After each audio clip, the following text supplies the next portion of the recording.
vaikas, bet kuris vos tik sugeba skaičiuoti ir nusipirkti ką nors parduotuviai, gali nueiti į alkoholio skyrių, nusipirkti nealkoholinį vyną, nealkoholinį sidrą, nealkoholinį šampaną, nealkoholinį alų. Ir pardavėjai jam parduos. O jie perka?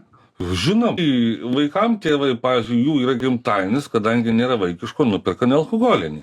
Iš tiktoko publikos man pradėjo eiti daugybė užklausų, ar grąžinsi vaikišką šampaną. Jie netgi padaro savo trumpus tos šotus, kad Antanas, va čia va šampanas, ir užrašo grąžink vaikišką šampaną į Lietuvą. Taigi Lietuvoje uždaustas, tai dabar sako, jei tėvai važiuoja į Lenkiją arba Latviją, mes prašom, kad parvežtų. Ir tėvai perka. Vaikam tas matosi, ypač tie, kas pasienį gyvena, ir jie kiekvieną kartą prašo, kad parvežtų. Toks priplaukęs, manau, kad žolės rūkytojas toks kažkoks.